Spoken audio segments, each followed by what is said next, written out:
নমস্কার, আমি আয়েশা, আপনাদের host. Any digital, visual or any written copies of this content is considered under the Act of Piracy. চলুন শুরু করা যাক আজকের গল্প। বাঙালি গল্পকথন চ্যানেলে আপনাদের স্বাগতম। আজকের গল্প লীলা মজুমদারের লেখা পদী-পিসির বর্মি বাক্স পর্ব 2। পাঁচু মামা বলল, আমার মনের ভেতর যে সিংহ গর্জন করছে বলে একদম চুপ মেরে গেল। আমি পাঁচু মামাকে একটা ছাঁচি পান দিলাম, এক বোতল লেমনেড খাওয়ালাম। খাবারওয়ালাকে ডেকে মস্ত শালপাতা ঠোঙা করে লুচি, আলুর দম, কপি সিঙ্গারা, খাজা আর রসগোল্লা কিনে ওর হাতে গুজে দিলাম।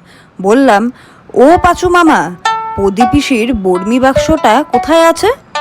পাঁচু মামা আমার এত কাছে ঘেঁষে এলো যে তার কনুইটা আমার কোকে ফুটতে লাগলো। সঙ্গে সঙ্গে পাঁচু মামার ভুরুর প্রত্যেকটা লোম খাড়া হয়ে দুটো শুঁয়োপোকার মতো দেখাতে লাগলো। ওর মাথাটা ঝুলে আমার এত কাছে এসে গেল যে ওই শুঁয়োপোকা সুরসুরি আমার কপালে লাগলো।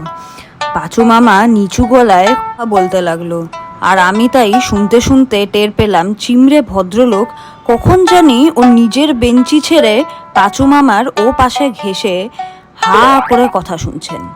তার চোখ দুটো গোল গোল হয়ে গেছে, গলার মধ্যিখানে একটা গুডলি মতন ওঠানামা করছে। তাই দেখে আর পাঁচু মামার কথা শুনে আমার সারা গা শিরশির করতে লাগলো। পাঁচু মামা বলতে লাগলো, দেখ, মামা বাড়ি তো যাচ্ছিস, সেখানকার গোপন সব হর্ষক কাহিনীগুলো তোর জানা দরকার। এ কথা কখনো ভেবে দেখেছিস? পিসির নাম ইতিহাসে রক্তের অক্ষরে লেখা থাকতে পারতো, তা জানিস? ওরদার পদী-পিসি অদ্ভুত রাঁধতে পারতেন। একবার ঘাস দিয়ে এইসা চচ্চড়ি রেঁধেছিলেন যে বড় লাট সাহেব একেবারে বলেছিলেন, এই খেয়েই তুম লোকো দেশ কা এইসা দশা। থাকগে সে কথা। অদ্ভুত রাঁধুনি ছিলেন পদী-পিসি। বেটে খাটো বিধবা মানুষ, গলায় রুদ্রাক্ষের মালা আর মনে জিলিপির প্যাচ। সিংহের মতন তেজও ছিল তার হোক, একদিক দিয়ে দেখতে গেলে আমি তো তারই বংশধর।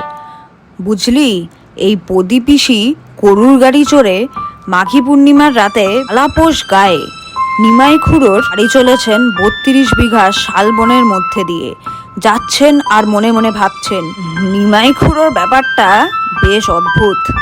জঙ্গলে একা থাকেন, মেলা সাঙ্গপাঙ্গ নিয়ে, কপালে চন্দন সিঁদুর চিত্তির করা, কথায় কথায় ভগবানের নাম, অথচ এইদিকে মনে হয় দেদার টাকা।